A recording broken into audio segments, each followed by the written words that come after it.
Vamos começar do começo. Para quem não me conhece, eu sou a missionária, pastora Leila, agora tá tudo junto, né? É, servindo aqui na Vale de Bênção, no ministério, né, na Igreja Batista Vale de Bênção, ministério pastor Daxon Lira. E funcionando já como missionária há mais de 13 anos, né? Eu rodei um pouquinho o Brasil, fui fazer missão na Argentina. Esses últimos 6 anos eu passei na Argentina fazendo missão, passando pelos desertos mais grandes da minha vida, junto com meu filhão, o meu querido soldado, também missionário, está sendo formado no campo, né? Foi isso que Deus falou quando Ele me deu, prepare-o para as nações. Mas aos pouquinhos vão surgindo alguns outros filhos, né, Mateus? E eu fico muito feliz, cara, porque eu acho que a coisa mais linda que pode acontecer na nossa vida, no ministério de qualquer um, é a gente poder dar fruto e primeiramente, os frutos do Espírito, né? E esses frutos vão te levar a dar frutos que são os discípulos. E aquilo faz valer para a gente, faz valer a pena cada prova, cada deserto, cada dificuldade que a gente passa, quando vê que você consegue inspirar a vida de alguém. É a coisa mais maravilhosa que Deus nos proporciona nesse fazer a obra dele. Eu fico muito feliz. Hoje, então, retomando as nossas lives, né? É, eu vou entrar aqui um pouquinho para ver, porque recebi um recado de lá de Manaus, gente, hein? Da nossa querida pastora Elsa, que esteve conosco na Igreja Batista, servindo muitos anos aqui no interior de Fortaleza, viu? E eu me lembro as viagens que a gente fez até lá. E hoje ela falou que a igreja onde ela está congregando, né, porque ela teve que se mudar para Manaus, e a área onde ela estava era bem distante, foi cuidar da mãe com problema de saúde, então ela começou a acompanhar a mãe na igreja dela, para ela poder. E aí que terminou casando, né? Os mistérios de Deus. Aí achou o marido no meio da congregação, e então eu fico muito feliz, pastora Elsa, Deus te abençoe, um beijo enorme para você.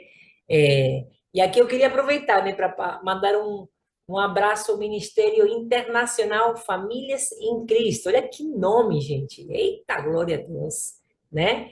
Então, aí está o meu abraço para vocês, meu abraço para todos os meus balianos queridos. Hoje estava rodando aqui pela linda Fortaleza e lembrando um pouquinho dessa trajetória, né? Da primeira vez que o Senhor me trouxe aqui. A primeira vez que eu cheguei em Fortaleza foi para ser consagrada missionária, né? E então vamos começar a falar um pouquinho disso, né? A compartilhar um pouquinho disso. O Mateus tem deixado ali essa curiosidade que ele está tendo ao respeito do Ministério de Missões. Eu achei lindo isso.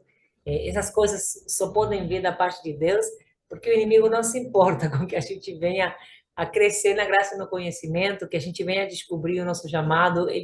A última coisa que ele quer é que a gente possa estar se aproximando de Deus. Então, quando o bichinho da curiosidade está indo para o lado das coisas do reino, é Deus na tua vida.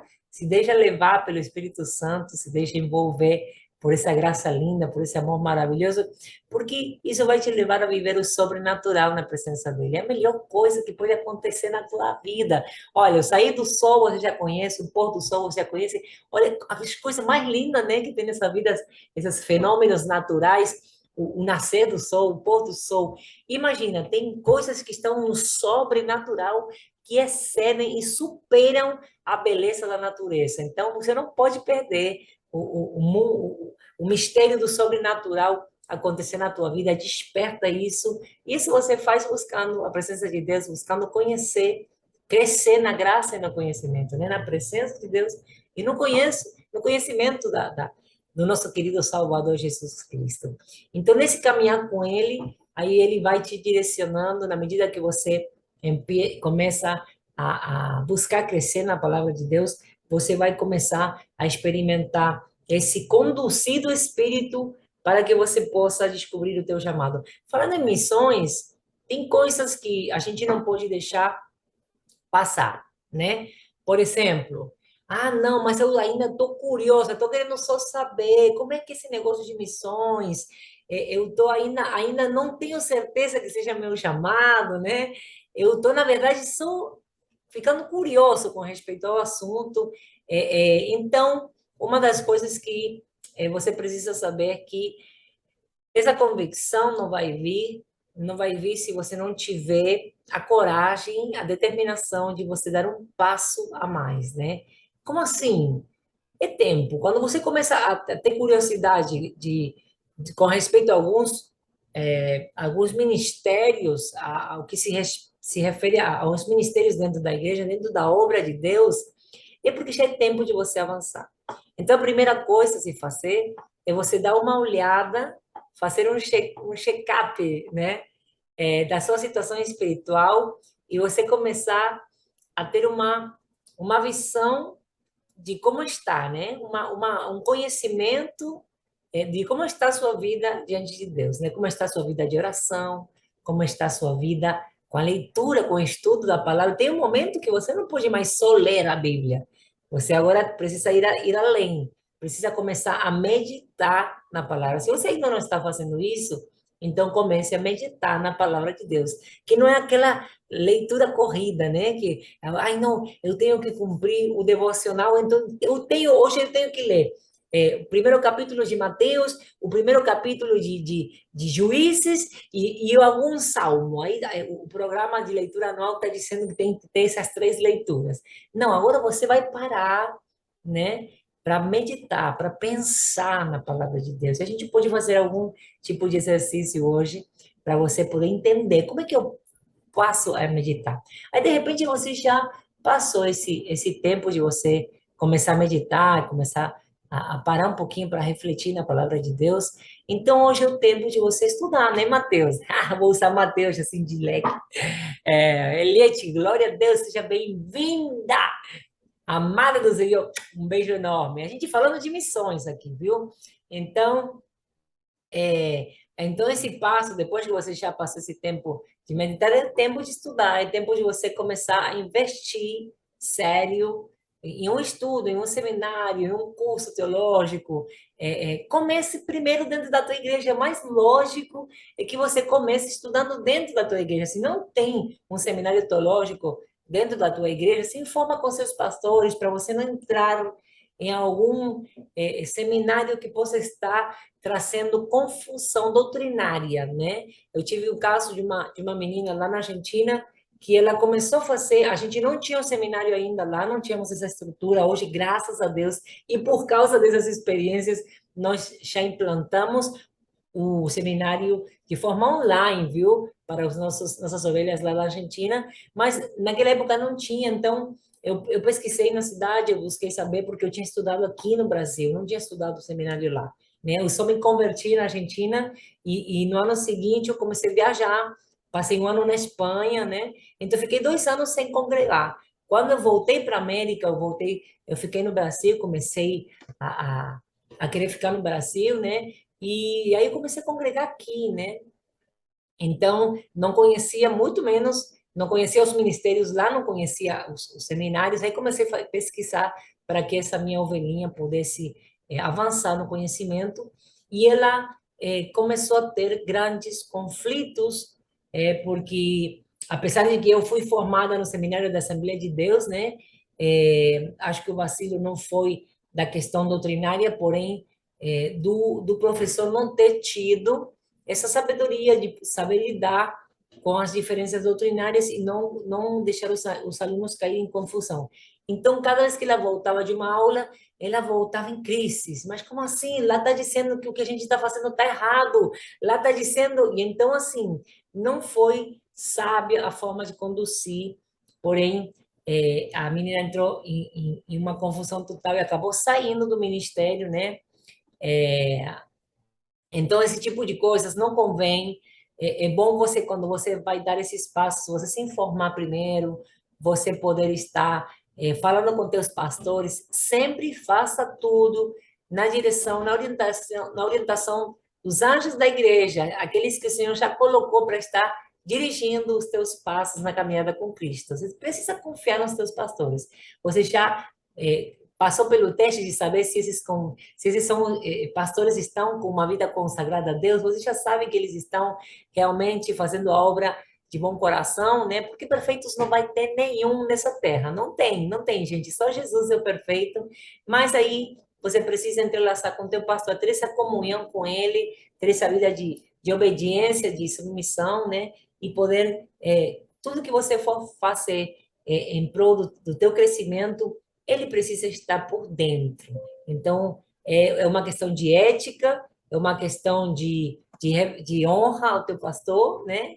E então, tudo vai fluir muito melhor. Então, desse passo, busque o seu seminário, comece a estudar, comece a aprofundar na palavra, e você vai ver que Deus vai se encarregar tranquilamente de conduzir você para estar descobrindo o teu chamado. Uma das chaves fundamentais, além de você estar mergulhando na vida de oração, de você estar mergulhando num patamar maior com respeito ao estudo da palavra, é você ter uma vida de consagração. Gente, a gente cansa de falar essas mesmas coisas, mas é fundamental que você, além de estar selando pela tua vida, pela tua comunhão com Deus, pela tua comunhão com a igreja, pela tua comunhão com os irmãos, por essa vida de oração, por essa vida de palavra, por essa vida de busca da presença de Deus, que você possa estar se separando em santidade.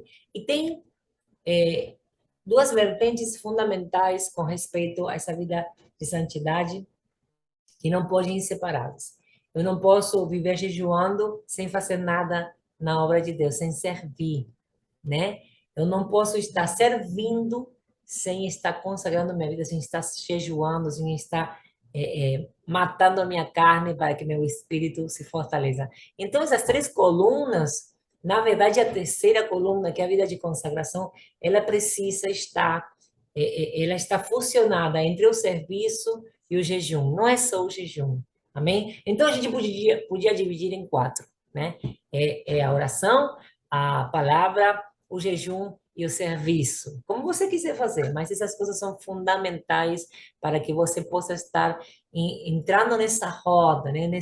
Nessa obra que o Espírito Santo faz na nossa vida enquanto a gente faz a obra dele. É a melhor forma de você fazer fluir esse processo na tua caminhada cristã, para você deixar de ser neném, que você deixar de ser um bebê espiritual e passar a amadurecer, a você tomar responsabilidade. Então, como a gente diferencia uma criança de um adulto? Uma criança não tem como você jogar uma responsabilidade, você colocar uma tarefa para ela cumprir. Não tem como você estar colocando tarefas que não são com acorde à idade dela, né? Então, um bebê, uma criança, não tem como assumir responsabilidades. Agora, um adulto, ele tem. Então, o serviço está entrelaçado a maturidade espiritual de você entender que você não pode ir à igreja somente receber.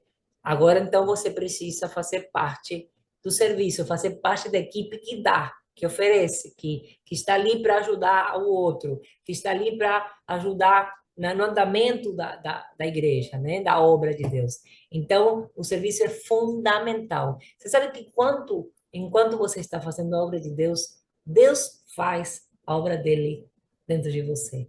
Então, essas coisas vão assim, de mão dadas. A gente precisa amar a obra de Deus. Se a gente amar Deus e não amar a obra, de fato, não estaremos amando Deus, porque a obra é Ele, a obra é dele, tudo é por Ele e por causa dele. A obra foi feita por Ele. Ele estabeleceu a sua obra. Então, não temos como amar a Deus sem amar a obra de Deus. Amém? Então, a partir dali, um dia vai ser um estalar de dedos. Um dia você vai dizer, cara, é isso que Deus tem para mim, esse é meu chamado. Isso vai arder no teu peito de tamanha forma, vai arder dentro de você, que vai ser como aquilo, como aquela expressão, né? Quando o salmista diz, a tua, a o selo pela tua caça queima dentro de mim como fogo, arde como fogo, né? Enquanto você não tiver essa chama, esse amor, essa paixão pelas coisas do reino, dificilmente você vai descobrir o teu chamado.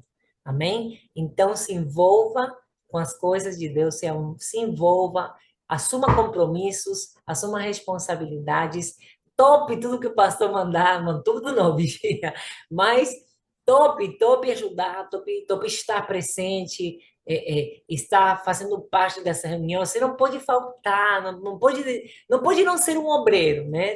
Quem discute ter um chamado não pode ser um obreiro da graça de Deus, não pode estar faltando culto oficial principalmente, né? Eventos principais, congressos, você não pode estar, tem que estar ali junto, chegando junto, se esforçando, se sacrificando para você poder crescer, amadurecer. Então, quando você começa, como aconteceu com Mateus, motivo também, depois de várias conversas, de poder estar reativando, era algo que o Senhor estava cobrando, mas às vezes o Senhor faz essas coisas, né?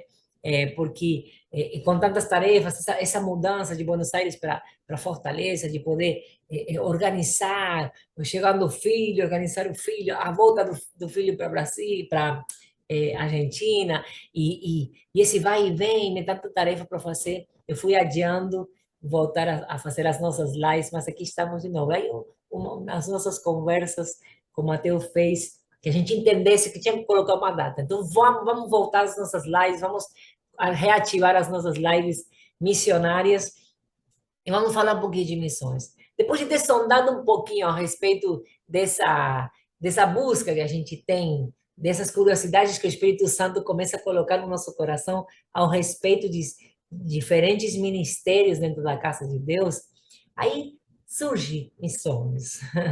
E como eu me envolvo? Quando eu começo a perceber que eu tenho uma curiosidade com respeito a esse assunto, às vezes Deus já falando, né? Aonde está querendo direcionar a tua vida.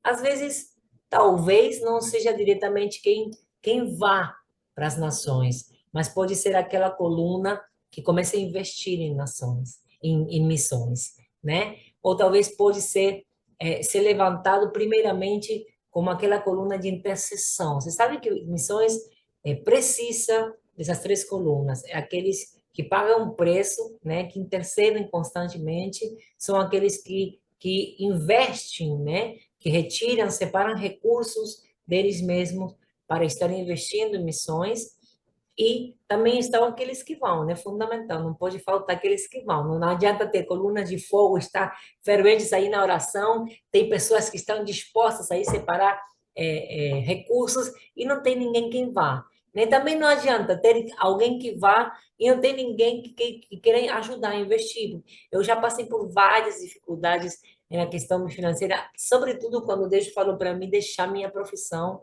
para deixar tudo e segui-lo, né? Então, assim, as três colunas são fundamentais. Os missionários carecem de